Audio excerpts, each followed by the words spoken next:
Hello, hello, hello, Internet. It's been a long time since we did one of these, hasn't it?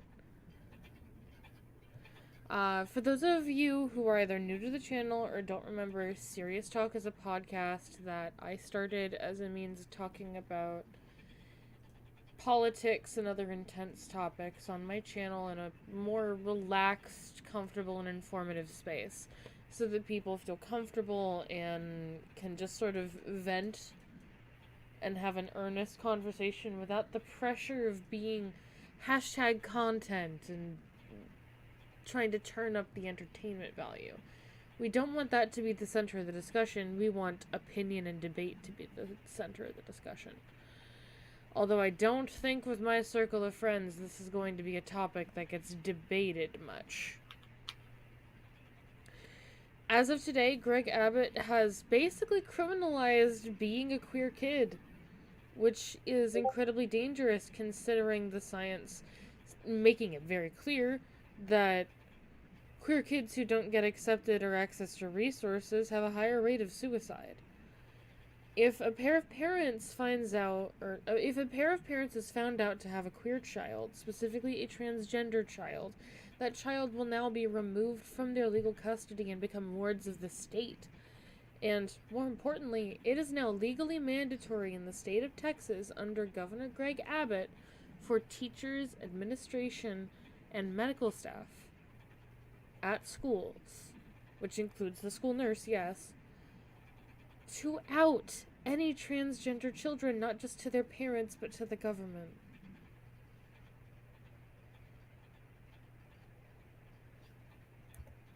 There are no words to describe how disgusting this is.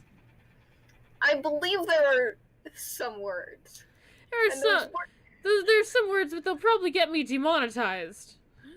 Okay, ones that won't get you demonetized that come to my mind are, what the fuck? Fair enough.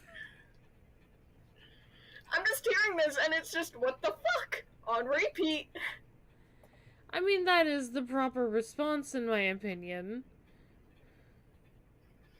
Just man out here being like, oh yeah, people are gonna be illegal for existing and we're gonna punish people for trying to help their children. This really shouldn't be a surprise to anyone who knows anything about Greg Abbott or the history of transgender rights in Texas. Namely, that there have never been transgender rights in Texas. And every trans person I know of who lives in Texas, I feel for your soul.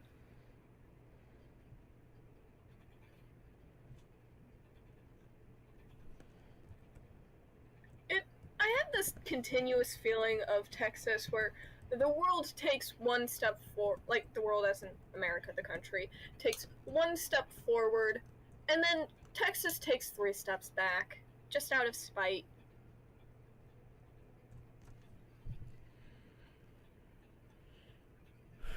It's kind of distressing to think about, because Texas has never been kind to trans kids. Simon Petrikov from the YouTube chat says, what, in my state? What the fuck is going on in Texas? Oh, basically now having a transgender child and supporting that child can lose you custody in the state of Texas. And teachers are now mandated to out their students to their parents should a student be found out to be transgender. Which I personally think is kind of an abomination against basic human rights. Let's not be shy about this. This is a human rights violation. Every major psychiatric and medical board in the US and a majority of them in Europe, quite a few of the global health organizations have stated that the best way to ensure the mental health and productivity of a transgender person is to allow them to be themselves. Allowing trans kids to explore their gender expression in adolescence decreases their rate of suicide and likelihood of death. We know this. We've been new. This has been public knowledge for years. conservatives do not seem to want to grasp that people are different. This is intentional. They are intentionally doing harm. And this isn't willful ignorance. This is just straight up ignorance at this point.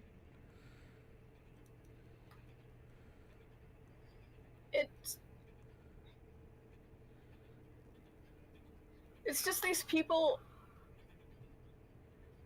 Honestly, I think every goddamn fucking person who wants to go into political office needs to undergo at least a decade worth of therapy. I wouldn't disagree. I always get this nagging suspicion that, like, these issues that politicians have really big, especially conservative politicians, who have these really big, just kerfuffles about, certain situations that always seem to center around people existing in a way different from them, is just because they weren't allowed individuality. And it's like, honey, take that up with your therapist, not with your fucking political movement. Here, let me read the letter. From Governor Greg Abbott, addressed to the Honorable Jamie Masters, I'm not sure if that's the Latin or Anglified pronunciation. I apologize, Commissioner Masters. Texas Department of Family and Protective Services, 701 West 51st Street, Austin, Texas, 78751. Dear Commissioner Masters, consistent with our correspondence in August of 2021, the Office of the Attorney General, OAG, has now confirmed the enclosed opinion that a number of so-called sex change procedures constitute child abuse under existing Texas law.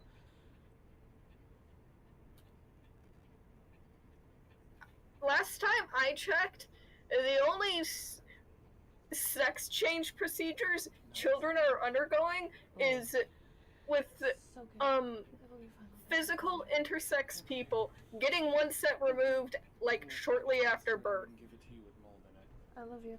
Sorry, that was Jess. Go ahead, Ozzy. I couldn't quite hear you.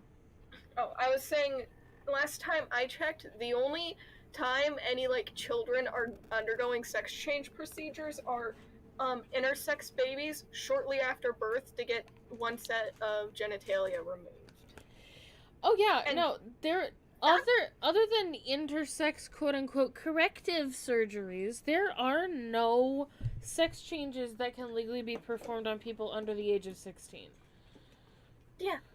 And even then, doctors are really unwilling to give sex change surgeries to people who are under 18. It's just in general. There are no... Okay.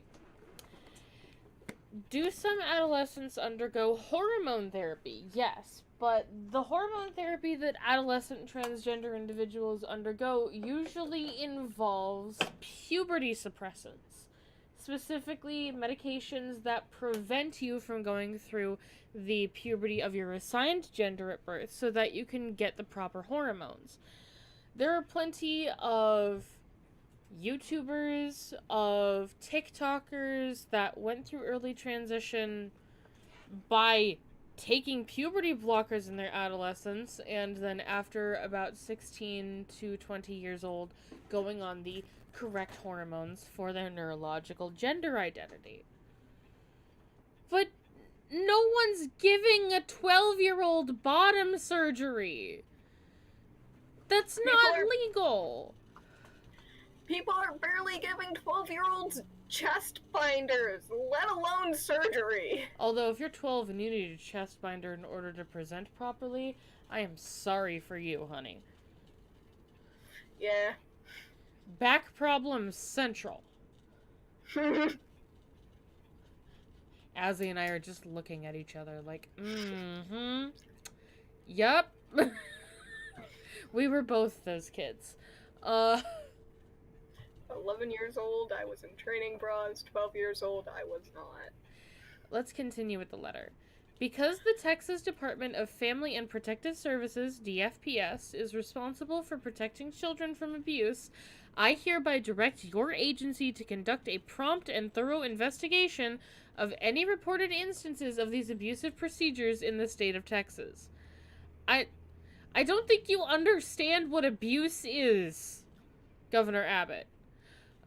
As OAG opinion number KP0401 makes clear, it is already against the law to subject Texas children to a wide variety of elective procedures for gender transitioning, including reassignment surgeries that cause sterilization, mastectomies, removal of otherwise healthy body parts, and administration of puberty-blocking drugs or supraphysiologic doses of testosterone or estrogen. So you're already denying minors access to any of the things that would actually be harmful for someone under the age of 18 to access. But you're also criminalizing puberty blockers, which is psychologically proven to be damaging to the development of transgender children. So let's write that down. You have no idea what you're doing.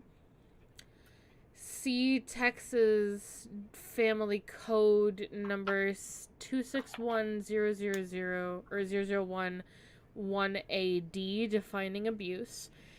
Texas law imposes reporting requirements upon all licensed professionals who have direct contact with children who may be subject to such abuse, including doctors, nurses, and teachers.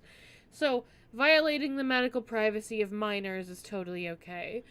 Of course it is. And provides criminal penalties for failure to report such child abuse. See ID number 261101B, 261109A1. There are similar reporting requirements and criminal penalties for members of the general public. Texas law also imposes a duty on DFPS to investigate the parents of a child who is subjected to these abusive gender transitioning procedures, and on other state agencies to investigate licensed facilities where such procedures may occur. See Texas Family Code number 261301A through B. To protect Texas children from abuse, DFPS and all other state agencies must follow the law as explained in OAG opinion number KP0401. Sincerely, Gregory Abbott, Governor. Post Office Box 12428, Austin, Texas 78711. Phone number 512-463-2000. Dial 711 for relay services. Okay. So instead of criminalizing non-consensual medical procedures performed on infants and actually improving the quality of life in his citizens, Gregory Abbott has criminalized elective procedures that are already illegal for adolescents to have, as well as criminalizing puberty blockers.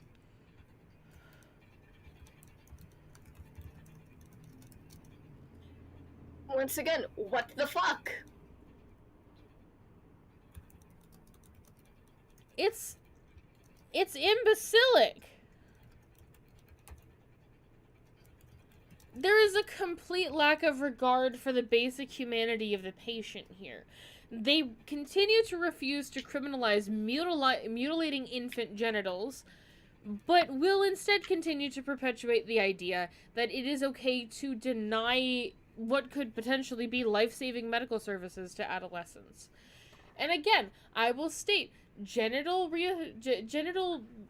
modification surgeries, sex reassignment surgery, and advanced HRT are not available to most minors because of laws regulating these treatments. You cannot get a designer crotch sausage at 13. Like, that's not how this works. You're not gonna get a roast beef taco at 12. That's not how these kinds of procedures work. That's not how this is approached. If an adolescent comes out as transgender, usually what happens is they are given years of therapy in order to help them cope with dysphoria, puberty blockers so that they don't have to deal with the development of dysphoric features, and then when they become an adult, they are given the option to pursue reassignment and reconstructive surgeries on their bodies. There is a specific way of doing this. Texas does not care about people. It doesn't. And it's not just Texas. This is an issue in many other states as well. Texas out here being like, we don't understand the procedures set in place, even though these procedures are set in place to protect children. So obviously they're not here to protect children, and we have to protect the children. Actually damages the children. It's... We need to protect the children is just such a common fucking excuse. It's such a common excuse to get away with status quo perpetuating legislation. They do not care about the rights of the kids that they are supposedly protecting. They do not care about the rights of the parents. They do not care about the damage denying puberty blockers to young trans teenagers can cause to their development. Do you have any idea how... I'm saying this to the audience, not to you, because Azzy, you get this about as well as I do. But to those viewing, do you completely understand, if you are cisgender, the level of damage dysphoria does to the development of an adolescent? Because if you're cis and you do not have any transgender loved ones, I highly doubt that you fully comprehend how damaging it can be to a person's development, long-term exposure to dysphoria. Because 3 out of... I'm gonna get heavy here. Content warning for mental health issues and history of self-harm. A majority of my self-harm and suicide ideation as an adolescent and young adult came from dysphoria. It wasn't until I started taking medications to get rid of my menstrual cycle and pursuing hysterectomy that I had any hope that my body would ever actually align with who I wanted to be. Dysphoria is a killer, and denying kids access to the resources that they need to combat dysphoria, specifically puberty blockers, is going to increase the teen suicide rate in Texas dramatically, as if it doesn't already have a high one. Oh, that's a wonderful note to walk into this conversation on. Hello, fellow workers. Hello, Harafen. I just wanted to say real quick for any cis person who might not quite understand, a way I've explained it to other cis people to help them understand gender dysphoria is you're kind of like wearing an outfit that totally doesn't fit your style and is 3 sizes too small. You don't feel like you look good in it, and it literally does not fit you. If you put that into your, like, emotional set, that's kind of like what dysphoria is. Except triple it and then increase it by the power of 10. Harafen, to bring you up to speed on what we're talking about, it was revealed today that on February 22nd, Greg Abbott wrote a letter to the commissioner of the Texas Department of Family and Child Services. Mm-hmm. Basically making being a trans kid illegal and demanding that the state government remove trans kids from the custody of their parents, deny them access to hormone therapy, and force them to live as their assigned gender, which, as we all know, is dangerous to the development of a child. Well, I saw the tweet going around. And yeah, I mean, I don't know how much you've talked about the context within Texas politics of this. I'm not as well read up on that as I could be, but... We've gone into the context as in the details dictated by the letter and the previously established laws that refuse to allow trans kids in Texas access to hormone therapies and gender-affirming surgeries, and how those laws are completely unnecessary because you will not find a surgeon that is ignorant enough to perform bottom surgery on a 12-year-old. Right. Well, there's a few things going on here. Part of it is that part of why he's this is not the only thing, obviously he's a virulent transphobe and part of a political party that is frankly a fascist political party, but also he's not been polling very well, and it was recently released that he had specifically ordered the utility companies to charge the maximum during the winter storms, and it is thought, and this makes sense to me, that part of why he is Doing this is partly to distract from negative political attention because of how he's completely fucking over uh, the working class in Texas through manipulation of the utility companies, and the obvious infrastructure failures in Texas, but also to whip up the base, the far right base of that would support him in an election, which has and culture wars is obviously a really great way to do this. It's also part of the broader attempt to, because like this law is flagrantly these directions go against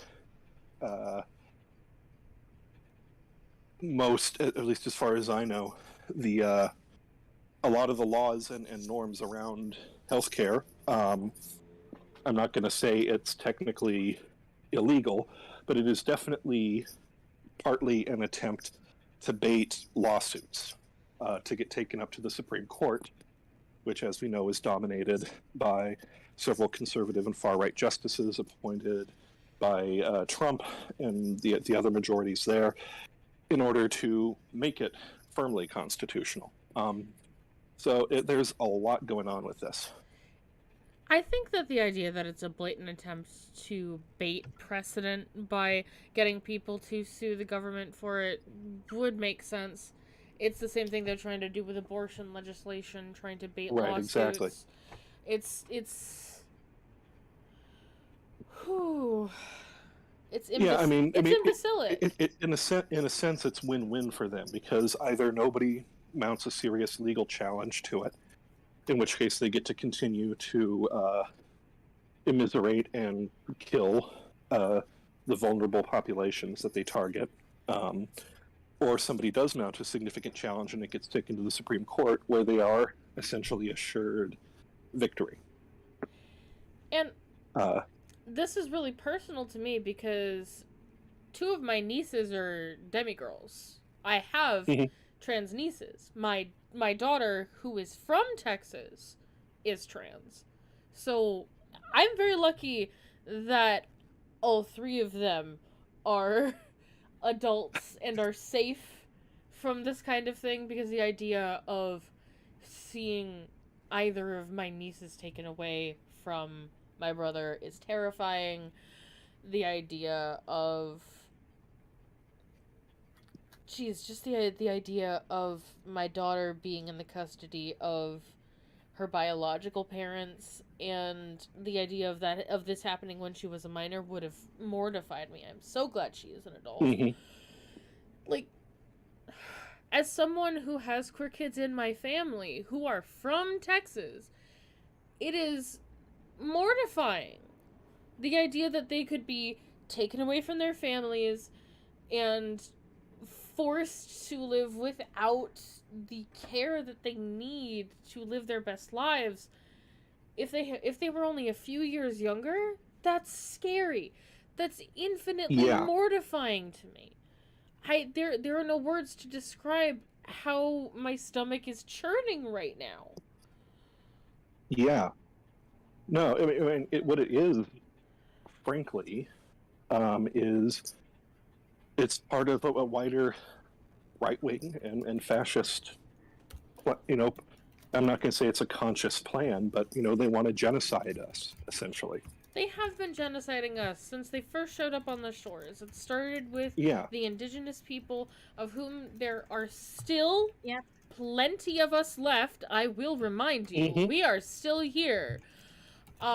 It started with trying to decimate the indigenous populations, and it continues to be there, but that was where the first issues of racial and gender discrimination and violence happened on this continent. And then it continued. Absolutely. It continued on for centuries and centuries, and here we are 300 years later, and these imbeciles who are obsessed with the lack of pigment and their big honking disappointment sausages, who think that having skin so white it's borderline bioluminescent and a little extra skin on the crotch makes them somehow infinitely superior beings. Like, Woody frickin' The do. biggest You got a generalist. dingle hopper and some fucking pale ass, sunburnt ass, ugly skin. Who the fuck gives a shit? I know that racism, sexism, anti-Semitism, transphobia, classism, and all other forms of bigotry and discrimination are a vehicle invented by the ruling class as a means to divide us so that we will not overthrow them. I consciously know that. I know that we have been indoctrinated into this society in order to discriminate against each other so that we cannot overthrow those who dictate our every waking moment. That's all it is. It's a tool. But dear God, is it so obscenely stupid that we're still falling for it? Yeah, it is. And one thing to note, I don't know if anybody, I'm sure I'm not telling you anything you don't know in this, but for anyone watching or listening, part of the issue is that a lot of this, it's been just part of the culture. It's been, as you say, it's been going on for centuries, and it's sort of bubbling to the surface in much more overt ways than it was or has been in recent memory. But transphobia, like explicit transphobia, is part of settler colonialism. It was a key part of the rise of fascism in Europe in the 20th century, and it continues to be a major pipeline to radicalize people into the far right today. For example, there's a really great podcast called Blood and Turf, which is by two comrades from the British Isles, who have been tracking the turf movement in the UK, and they have a really great Twitter account. I encourage people to follow if they're interested in this. But it is a very conscious effort by transphobes, uniting with the anti-vaccine movement, with the Brexit movement, with the leaders from these different movements and political parties, because they're all ultimately on the same side. They're all somewhere on the continuum of reaction and fascism. I don't just say fascism because,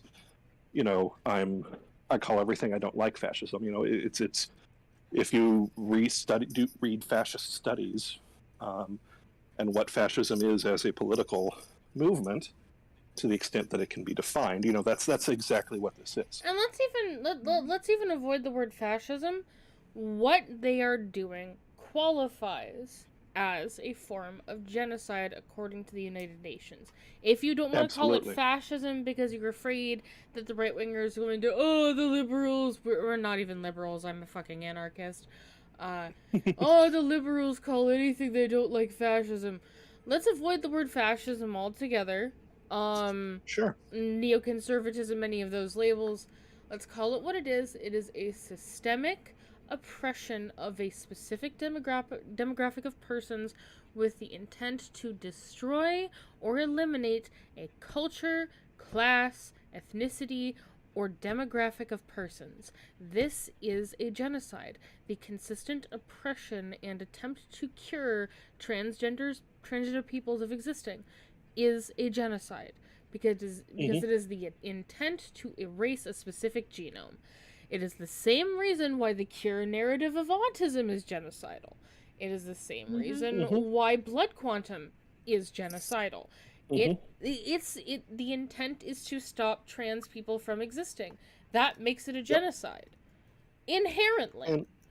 And yes, it's been going on forever, but now we're seeing it being explicitly codified into law. It's becoming a specific, intentional political project, as opposed to just sort of the constant pressure of a cis-heteropatriarchal society, which is, and again, it comes with the rising tide of everything else we're seeing happening.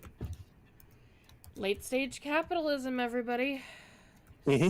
Sweet Gotta mother love Lilith. it. Sweet mother Lilith. I want to sort of open up the floor to questions from any of the viewers. If any Yeah, of you... I'm not watching the stream, but if there's any questions you think I could answer, I still have a few minutes left on my union-mandated break. So I am going to request that if any of you are in Texas, or if any of you have loved ones in Texas, harass the shit out of your state senators. Do not let this happen. I want to hear about people obnoxiously mass calling, writing letters, faxing. I don't care if you're not actually sending anything of import to these people. If you're just faxing them pictures of goatsy and shitting dick nipples, I don't care. I just want you to become a problem for Greg Abbott, because we need to annoy the shit out of him until he lets this go. Because that's the only thing that's gonna work. The only thing that works for politicians is to make them experience a cost for being reactionary shitholes. Consequences. And direct consequences.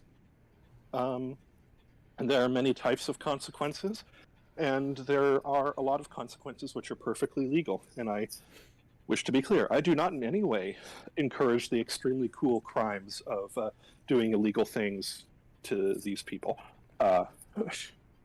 But yeah, no, you can. It's perfectly fine to harass them through, the U.S. Postal Service and it is not emails and phone calls. illegal. It is not illegal to fax Doge memes to your governor. It is not illegal to fax excessive amounts of Doge memes to your senator. It is not illegal to fax memes in general to your senator. Maybe don't send goatsy because that involves a man exposing his asshole. That seems like it might be illegal. I'm not a lawyer, but that seems like it might fall into a gray area. That seems like it might be a bad idea unless you're one of those incredibly wealthy communist furries. Then feel free. I know you guys got lawyers out the ass. I don't give a shit what y'all do. I mean, you ever met a commie furry that has ridiculous amounts of money because they work in IT? They're terrifying. Those are some of the weirdest motherfuckers on the planet, and I love them. I have never met a fucking IT furry I didn't love. I know this is completely off topic, but I saw a meme that was a picture of like 11 furries in full fursuit going onto a plane, and the caption said, "I will never support this many furries on the same flight, because if that plane goes down, there goes a third of our federal IT department." Absolutely. That's completely off topic, but I thought that was funny. Yeah. Well, I mean, in terms of things that can be done, there was a comrade of mine who discussed, like, conceptually, because again, I think it might fall into sort of a legal gray area, but trying to find ways to make sure that trans kids in Texas or in Florida, these other places that are passing homophobic and transphobic laws, to receive the care that they need, despite the efforts of the state governments. So I mean, I think it's kind of terrifying, but there's a really great song I'm sure most people have heard, "We Shall Overcome," and what Pete Seeger says when he is in the live recording at, I think it was at Carnegie Hall, is he said, whenever you feel down about this sort of thing, there's the best cure is to do something. I think if you or your loved ones are in Texas, or you are close to someone who lives in Texas who has a trans kid or is a trans kid, I think the foremost and most important thing we can do to protect these kids is to fight this legislation tooth and nail. If you can't, I recommend crowdfunding to have the families of these kids move out of state. because moving can be incredibly Absolutely. expensive. If you can, I'd say donate to local like queer aid charities in your area of Texas if you're there. If you're not, I believe Brittany Fields is currently doing a fundraiser where she is giving commissions to anyone who donates $20 or more to a specific charity. Let me pull that up. 1, 2, 3, clickety clackety. Let's have a look. See, god damn it, the Twitter app is so shit.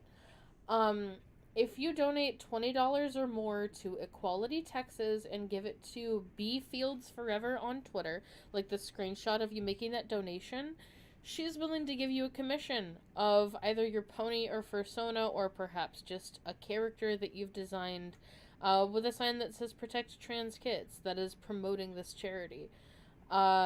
So if you want to find a way to support this cause and also get some good art, I recommend going to B Fields Forever on Twitter and taking her up on that offer, because 1, you'll get some really cool art, and 2, you'll be able to support people that are trying to help these kids and keep them safe, because Equality Texas is a rather reputable queer positive charity, and I've only ever heard good things about the services they offer to queer kids in need.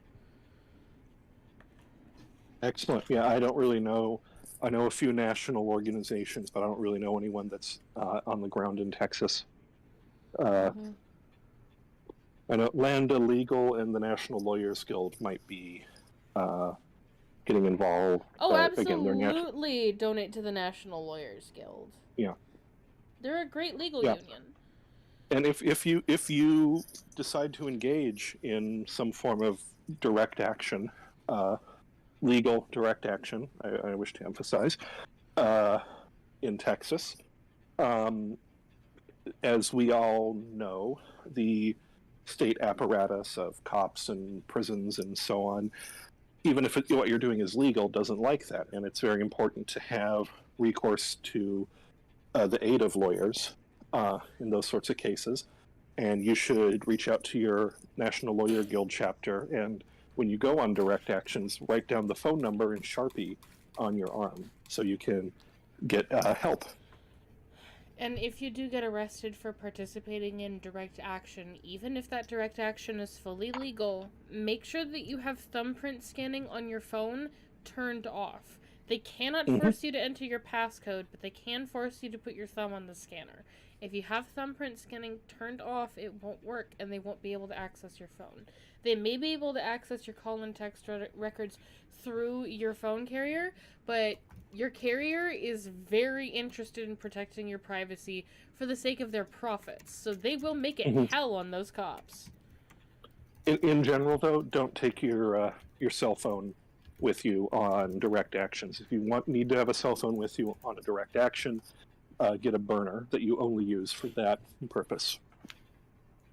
In the end, protecting the lives of these kids is the priority, because absolutely, access to resources for transition and feeling accepted are major factors in teen suicide when it comes to trans kids. These kids are incredibly fragile, they're incredibly vulnerable to our society's predatory nature as a whole. It's why queer kids are more likely to get targeted by predators. It's why queer kids are more likely to be abused by adults.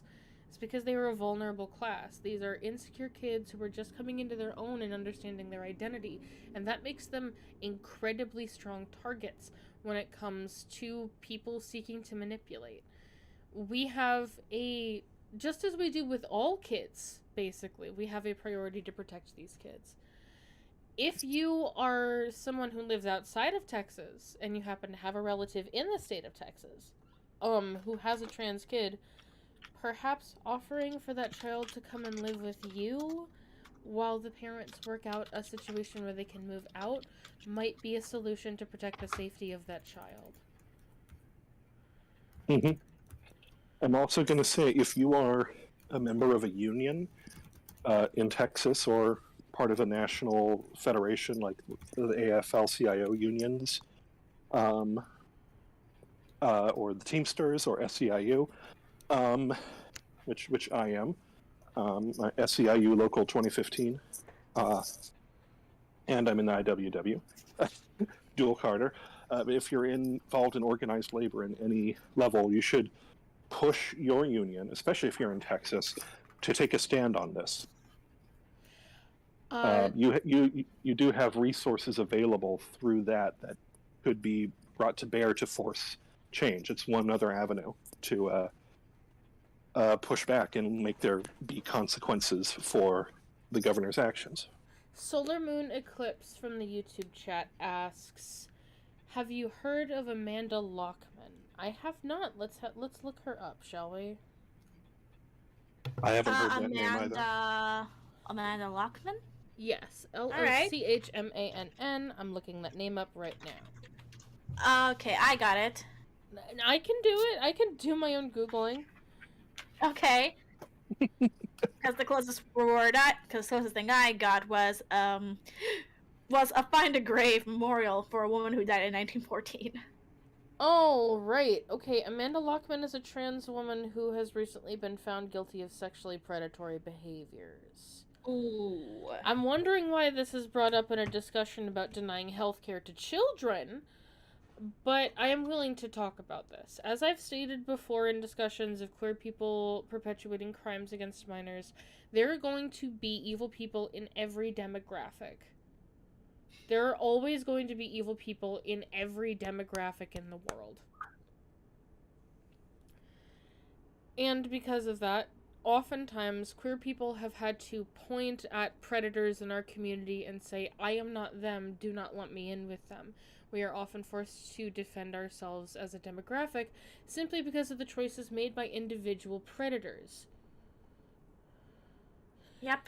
And this is frustrating because if you'll remember, there have been several predators from the queer community that have been outed in the past year or so, including Chris Chan, who... The less you say about her, the better. Dear Lord, Christine Chandler. If you are over the age of 18 and you want to understand what Chris Chan did, there is a video on Coyote Lovely's YouTube channel that you can watch to understand the kind of predatory individual that Chris Chan is. Warning, Coyote refers to Chris Chan with neutral pronouns because he finds it difficult to show any level of respect to a person who has committed that heinous of a crime. I do not blame him for that, and I do not condemn him for that.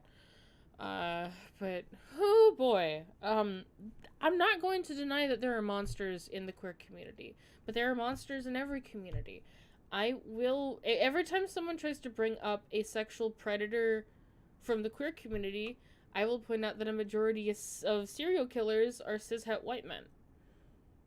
Mm-hmm. I mean, where's the... From Ohio, specifically. A majority of serial killers are cishet white men from Ohio. Yeah, I mean, you want to talk about a demographic that that should be closely examined for possible criminal tendencies. I mean, there have been more sexual assaults in public restrooms by sitting Republican politicians than by queer people. No one is going to go through a $115,000 surgery in order to get their dick turned inside out and resculpted into a vagina simply that they can sexually assault children in a bathroom. Yeah. Being trans... To the point, it's just a total distraction from the actual issue. It really is.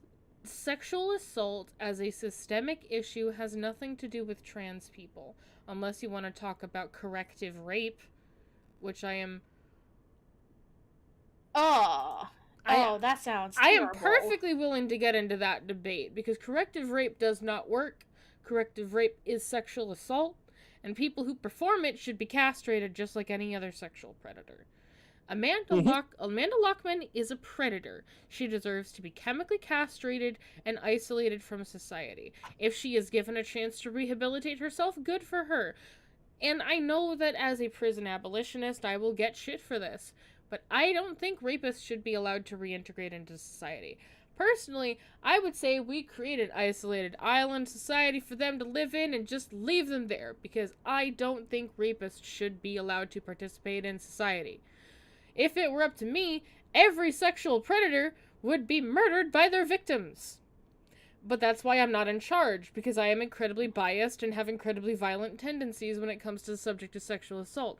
Because not only have I been a victim of sexual assault, but so has my daughter, so have several of my friends, and so have a majority of my closest companions. My little sister, my mom. There are very few people in my life that I know that have not been affected by sexual assault. It touches every corner of my life, and that makes me incredibly biased and violently biased against predators. And and because of that, I will get shit from prison abolitionists. I will, and that's fine. I understand. That's why you shouldn't put me in charge. I'm not a good choice. Do not give me power. That's a bad idea.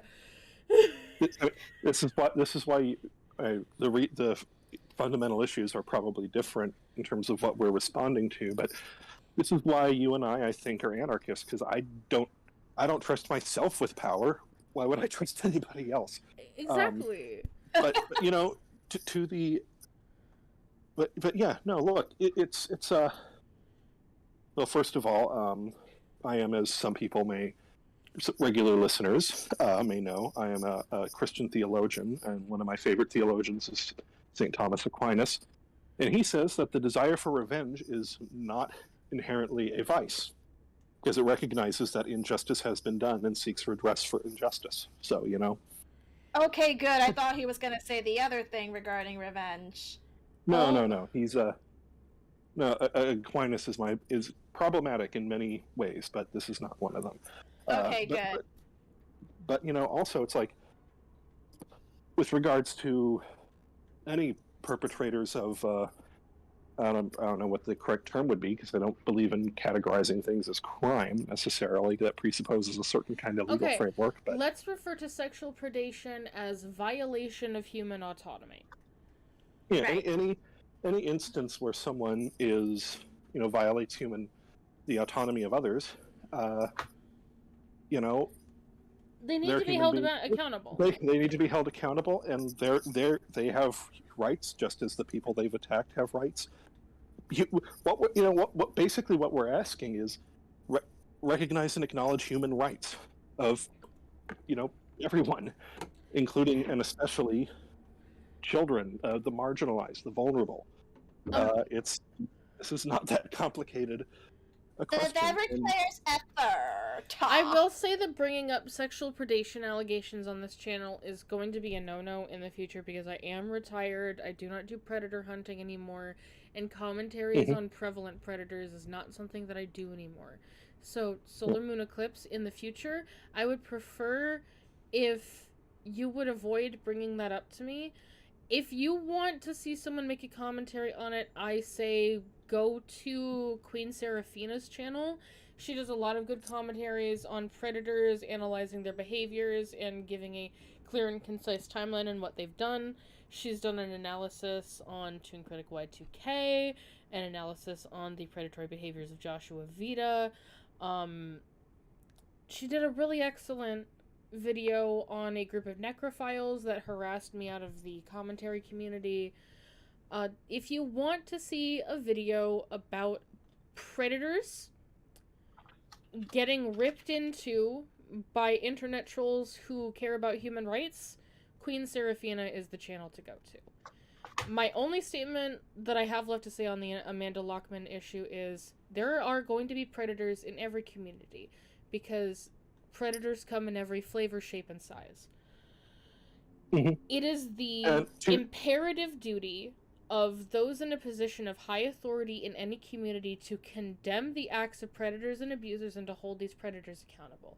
If Lockman has been arrested, as has been stated on Twitter, if she is being held accountable for the crime she has committed, then I say well done to those who outed her, and I hope that she's okay. I hope that she's going to be getting better and held accountable for the bullshit that she's done. Right. And to the point of the, going back to the stuff going on in Texas, bringing that up is a total canard. Again, I don't know the individual who made that comment in the YouTube chat, but I think the term is called whataboutism. Yeah, whataboutism.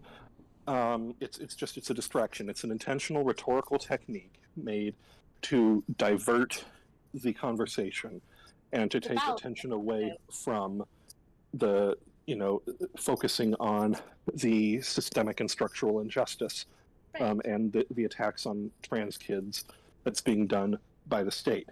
And it happens every time. If you talk about immigration, someone will bring up some immigrant who did a bad thing. If you talk about, anti-black racism in this country, or police violence, someone will bring up some person of color who did a terrible thing, and it is a reactionary strategy to divert the conversation away from, again, systemic and structural issues, away from the actions of the state, and to put those of us who defend human rights on the defensive, and thereby to win the debate or argument in the in the arena of facts and logic, the marketplace of ideas. And it's a very common strategy. It's often effective, but we should completely disregard it, because again, it's attempting to redirect the conversation onto the terms and the ground of the very people who are trying to attack and kill transgender kids. Yeah, I'm not going to disagree. There's a difference. Oh, sorry. I'll let you go. It's fine. I'm not going to disagree there, but I also try to approach the people who ask these questions from a point of good faith. And this is something that I get a lot of flack from the old Senate crew that I used to run with back when I was pedo hunting. I got a lot of shit for this, for approaching whataboutisms and people with less than good intentions with earnest compassion and trying to answer them in a confident and compassionate way. Because if someone's trying to bait me, they're trying to bait me, and if I fall for it, that's on me. But I also don't want anyone to think that they can't ask questions. If someone is genuinely concerned about something that is often used as a whataboutism, I want to be straightforward with them. The issue of systemic oppression of trans bodies, of black bodies, of people in any minority class is always a priority to me, because systemic oppression affects everyone. And I might be white passing, but I am still mixed, and I am still affected by this. Even if it's not as severely as some of my darker skinned friends, like Venus or like Phoenix. It's something that warrants acknowledgement. That's basically what I was going to say. There's a difference between whataboutism and genuinely asking. And sometimes I have trouble differentiating the two. And that's probably because I am incredibly autistic. Just violently autistic. I'm so autistic it hurts. So I'm not always... Passively. And I do want to... So I have no disagreements or criticisms of you or how you approach it. For myself, I'm very willing to engage with people who have these kinds of concerns or ask these questions in private. When I'm in public, perhaps I'm just hyper aware of the rhetorical strategies of the right, and my inclination is to try to stomp on it. And that's just me. And I think that there's space for a diversity of tactics, to use a buzzword. You're not the only person who thinks that way. My brother Thomas would absolutely agree with you, to the point where he has actually chided me on more than one occasion for giving malicious persons too much benefit of the doubt and too much good faith argument when they don't deserve it. So you are not the only one in my life who has told me that I probably need to be a little more aggressive with whataboutisms. But the I didn't say that, and I wouldn't say that. You're taking your own approach, and I think it's valid But the it's also not almost every wrong. I probably should be a little Yeah. harsher on people who show up with their whataboutisms, because it is incredibly cruel Mhm. to approach me in a stream where we're talking about a government official's systemic oppression of a minority group that has a high rate of suicide, and potentially increasing that demographics rate of suicide through his actions. Because Mhm. let's not forget, refusing to give transgender kids access to the acceptance and resources that they need has been scientifically proven multiple times over the course of the last 2 decades to increase suicide rate drastically. Kids who have access to acceptance, freedom of expression, and the resources needed to function in a healthy society have a longer lifespan, tend to have better connections to their relatives, more productive and happy careers, and overall tend to have better lives. This is a quality of life issue, and Governor Abbott is actively and intentionally destroying the quality of life for his citizens, simply for the potential to get higher votes in the next election. Mhm. And this is coming from the facts don't care about your feelings people. Mhm. It is it is a verifiable fact that has been established over decades, if not centuries, of research, that when you have adequate living conditions and quality of life, when you are accepted by your family, when you have a supportive peer group, that you're generally pretty able to deal with life, and you're happy. You have a sense of security.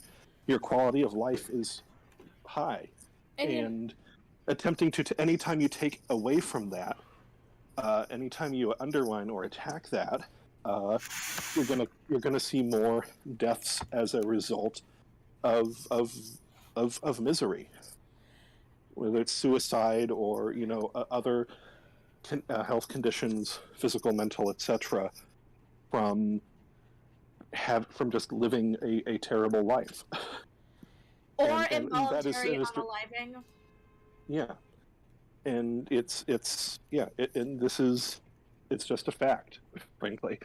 um, your living conditions, your quality of life matters, and this is an attempt, like you said, to intentionally destroy, impose negative quality of life onto an incredibly vulnerable population. Um, Again, for the sake of whipping up votes from his base for Riddle the of next Lightning election. in the chat brings up a good point that I want to ask. What is the best way, legally speaking, to remove Abbott from office or see consequences for this done? Ideally voting. A proceeding to suspend or remove district attorney is commenced by filing with the clerk of the Superior Court of the county where the district attorney resides as a sworn affidavit, charging the district attorney with one or more grounds for removal. I'm wondering if there is a similar proceeding for governors, if there is a way for the people to, before the next election, see Abbott barred from public office? Is there a way I to don't know. disbar Greg Abbott, so to speak? Thank you for bringing I this up. That is a I'm very actually good point. trying to think. Oh, go ahead. Sorry. I was going to say that's a good point. I don't know Texas election law. It's generally speaking, again, this is very general, and I'm not a lawyer, so this is not legal advice. This is just what little I'm aware of how this works. It's very difficult to get someone barred from being able to run for office. There's a long history of people incarcerated persons running for office. As much as I dislike electoralism, unless there is a way to impeach or get Governor Abbott out of office early, the best way is to vote him out. And unfortunately, there's a lot of voter suppression in Texas. The best thing would probably be to, again, probably being the key word here, because I don't know the situation on the ground or the laws in Texas, to give financial and other material support of money, time, energy, other resources to groups that are doing voter registration drives and are fighting voter suppression in Texas. Riddle of Lightning brings up a removal vote. According to the law, the governor shall remove from office a person on the address of 2/3 of each house of the legislature. So if we can somehow, by mass calling representatives on the state level of Texas, or simply by just bothering Texas state politicians that are in office until a removal vote is brought to the foreground, just make noise. Make noise about this. Make it clear that this is a violation of basic human rights, that Greg Abbott is a monster and needs to be removed from his position of power. Make a massive stink about this. Don't be quiet about it. Yeah. I mean, New Yorkers did the same thing when it was found out that our previous governor, Andrew Cuomo, was found guilty of being, put it lightly, sexually inappropriate. And that's how we get our current governor, Catherine Hochul, because enough New Yorkers made a stink about what Cuomo did. Oh, Riddle, you delightful little minx. Sorry, he sent me a picture in DMs on Discord that I have to now put on the screen. What did they send? He sent this adorable little picture of me in a crown with a scepter that says, "They gave me power, oh no." Riddle, you delightful minx. Here, I'll post it in the chat. Become stinky. God damn it, Riddle. And I'm sorry, I needed something lighthearted after all of this. Yeah, no, as far as I know, impeachment generally is the purview of legislative bodies, whether at the federal level or state level.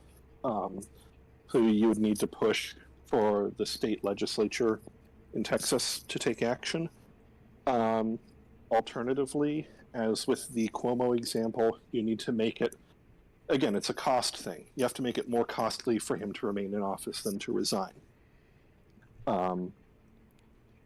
Those are, off the top of my head, the two possible actions that you could take in terms of various legal avenues.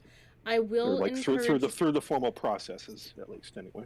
I will encourage, again, if you have a loved one who is a parent of a trans child and you are willing to house that child out of state so that they are at reduced risk of becoming a ward of the state and being displaced for their gender identity, relocating them to a space where they can access transition care, psychiatric care, and other necessary components to living a healthy life as a queer person, I fully recommend it.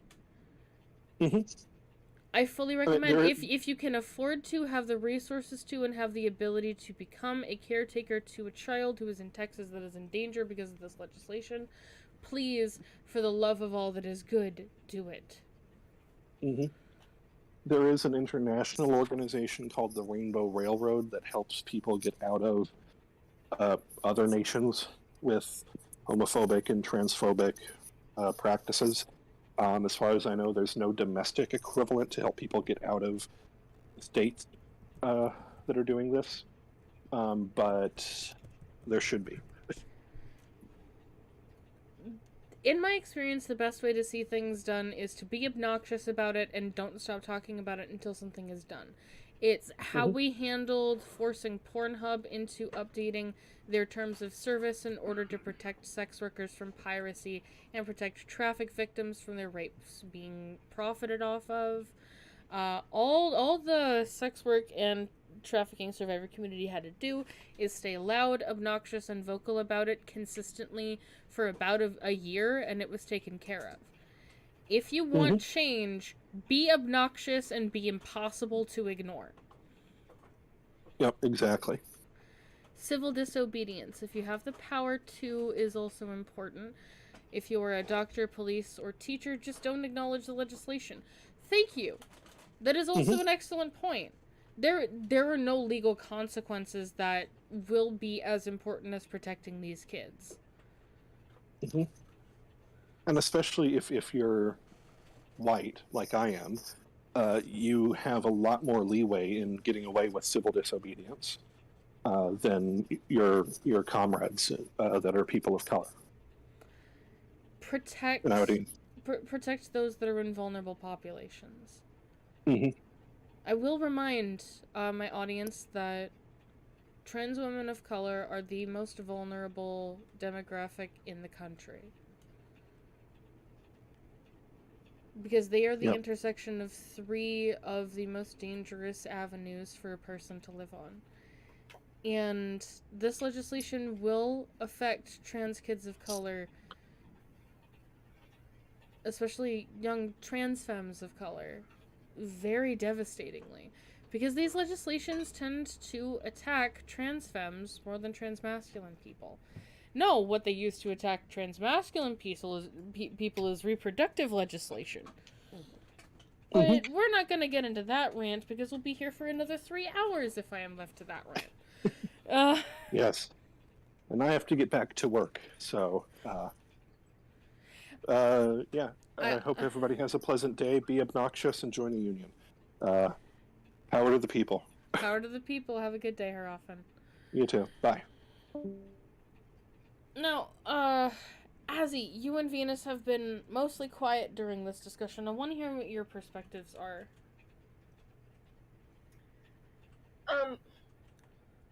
Honestly, I agree. Make noise about this, because this is not something that should be stood for, and any person... Well, you know me, I don't want people in power in general, but I know people, if they are in power, they have to conduct themselves with the thoughts for the best actions for everybody. And if that is going to be ignored, and if you are going to purposely harm a minority for no reason other than the fact that they simply wish to exist, then you ought not to be in power, because you clearly cannot be trusted with it. I don't think I could have phrased it any better way. People in a position of power are meant to serve their demographics, serve their constituents. That is the purpose of political office. Or at least that's what the Founding Fathers claimed. It is hard to believe that that continues to be true these days. It is hard for people to perceive our leaders as our protectors because they continue to create legislation to oppress us, to keep us financially weak, to reduce our access to the resources we need. It is sad and pathetic the way that our government continues to control and suppress us for their own pocketbooks. If you go into a position of power for finances or admiration in hand, you are going in thought, then you are going into a position of power with corruption already laid in seed. Leaders are protectors, and if you cannot protect, then you cannot lead. Venus, I'd love to hear from you. You've been relatively quiet this stream.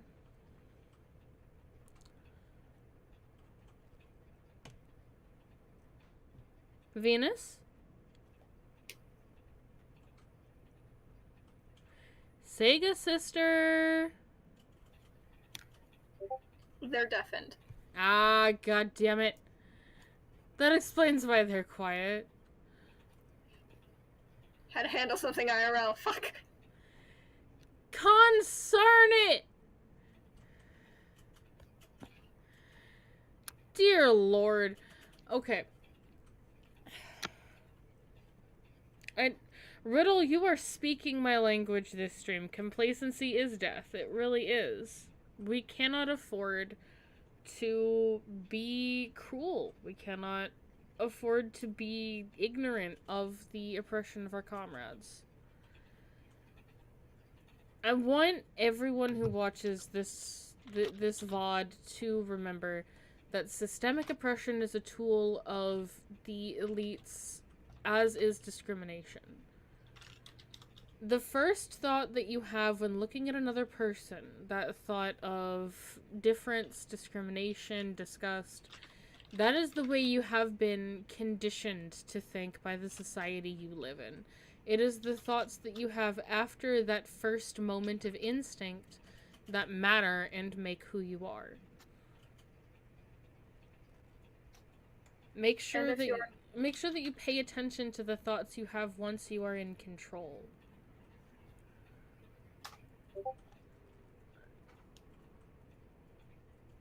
Mm-hmm.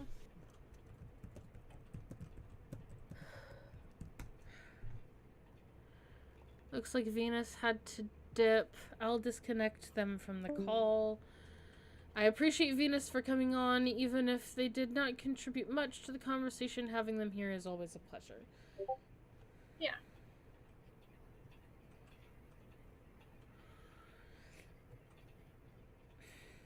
Now, there's something else that I want to discuss while we're here.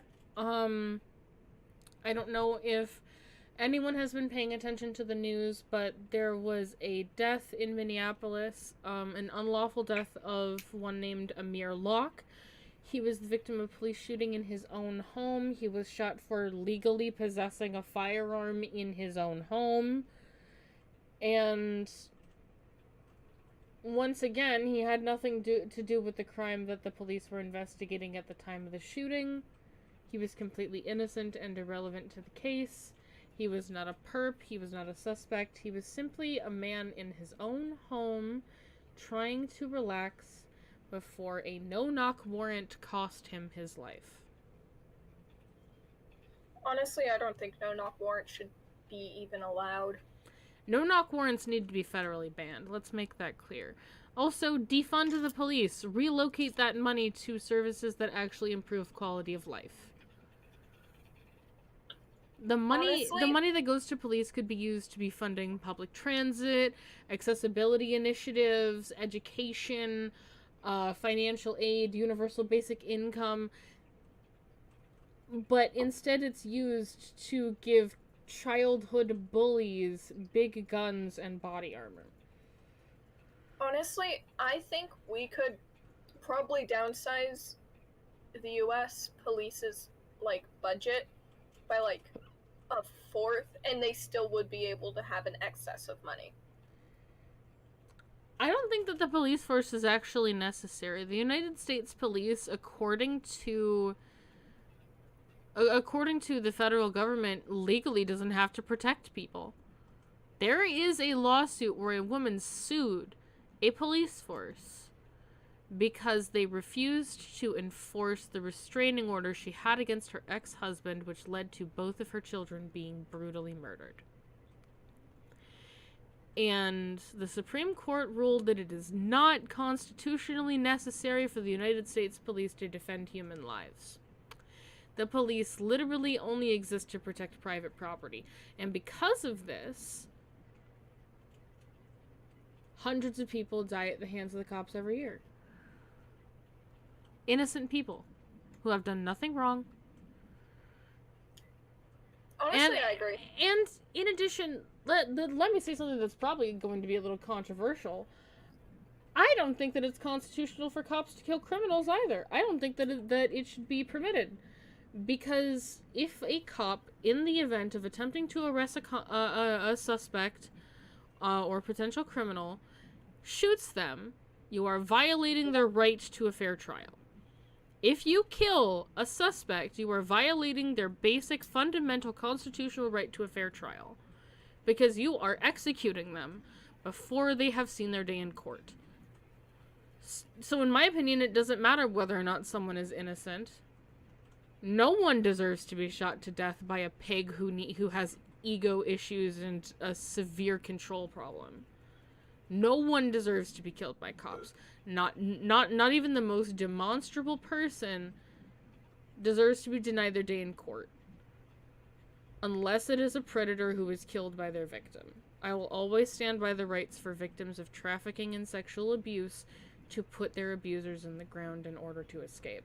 That is the primary exception I will make. But again, that's not being killed by a cop. That's your victim putting you down so that they can get as far away from you as possible. which is a different debate.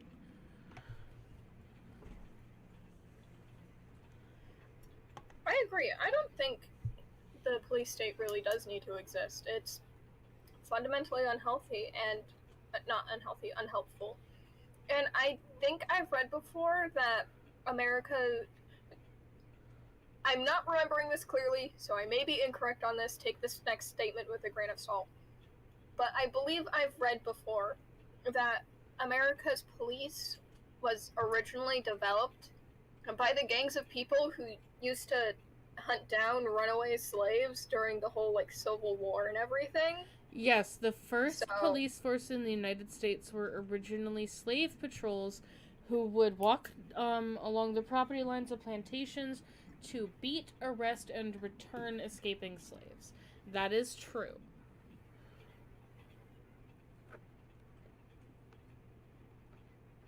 Yeah, I don't really like that as being the history of where the people are quote-unquote supposed to protect and serve come from.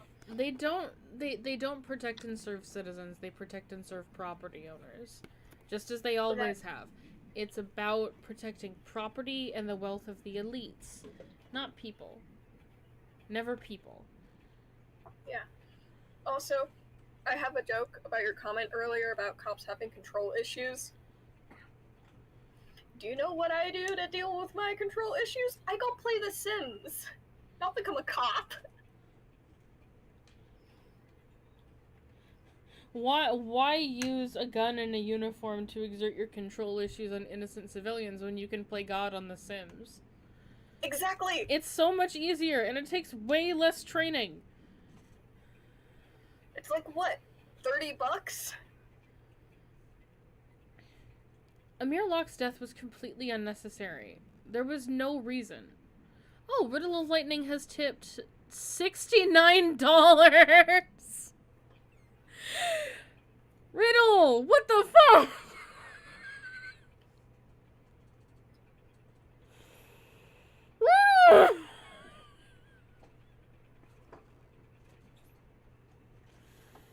Patch money, get funny number. Riddle, holy shit. Thank you. Oh my god, that's so sweet of you. Ah. Riddle, you are an angel among men. You are so nice to me. My heart is full. Thank you very much for the donation, Riddle. It's full of exactly $69. Azzy, I will hit you over the head with a wiffle ball bat. I swear to God. Try me, I'm taller than you. I'll use a long wiffle ball bat. The funniest thing about that is I'm literally only an inch taller than you. Fuck you. I'm trying to be serious, but Riddle donated an I am smile. In all truth be told, violence against black civilians is literally just a power play by the elites. Especially when it comes to cops and class traitors killing innocent black civilians.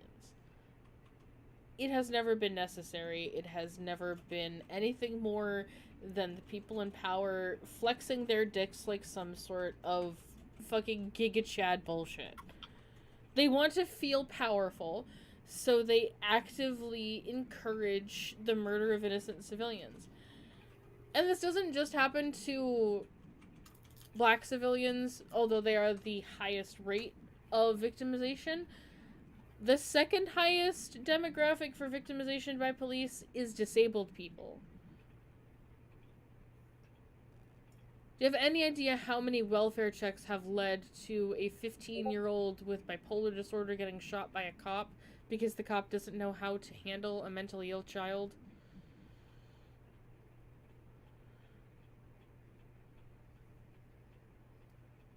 Every time I hear about this, it makes me want to buy a baseball bat. There is no benefit to the system of policing that we currently have except for keeping insurance records. I do not I agree with that. And I will follow up because I highly doubt that there's going to be any system of change within this country where we will remove our police force. Not as long as the boomers are still alive. Yeah. And so, with that in mind, I don't think there's any reason why our police force, or any police force really, should ever actually have to be armed with deadly weapons.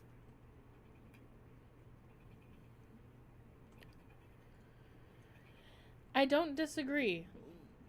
Having an armed law enforcement of any kind seems excessive in general, especially with the amount of reckless power that our law enforcement currently has and with how systemically oppressive a majority of our laws are.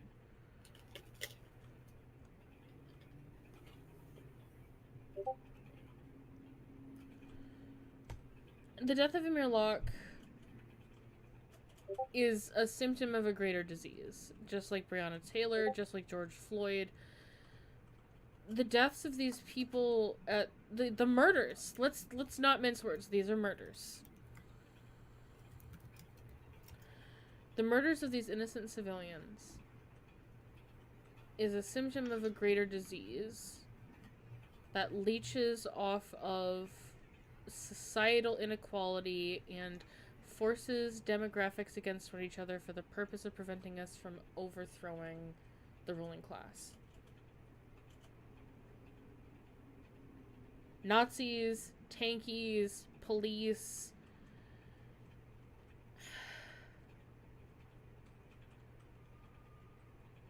It's all just to control, and Late stage capitalism is a control mechanic. They don't want things to change. That's why this NFT bullshit is happening. And that's why police violence has been on the rise for literal years. It's why poverty is such an incredibly strenuous part of our daily lives. We are victims to a system that's built to keep us down so that the wealthy can be fucking giggle fucking each other on their gold yachts that contain smaller yachts. I'm not kidding. It's sad. It's pathetic. it's ridiculous.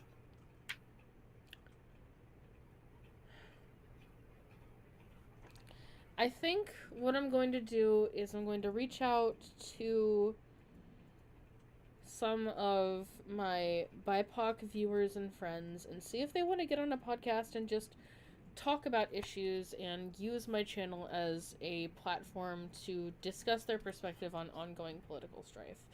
Because I think there are people a lot smarter and a lot more qualified than me to discuss this. But I want to bring it to people's attention because Amir Locke was a legal gun owner resting in his own home. All he wanted was to take a nap.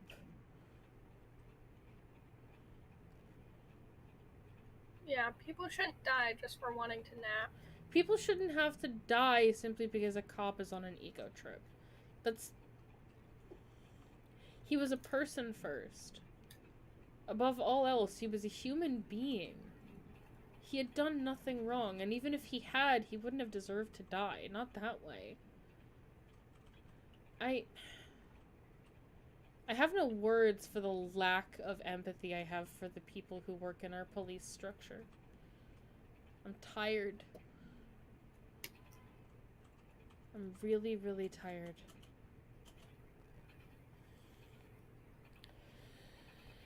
Do you have any closing statements, Ozzy?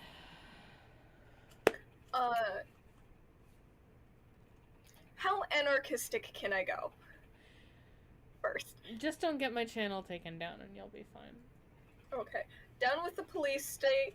If we must have a government, it needs to be seriously reformed. And I would prefer it if we didn't. Any death done by a police officer, I think, is unjust, and that police officer should be prosecuted to the fullest extent possible. Legally, socially, politically, financially, all of it. Down with the police state, defund the cops. All cops are bastards. And at the end of the day, eat the rich. It's the only vegan meat. Stay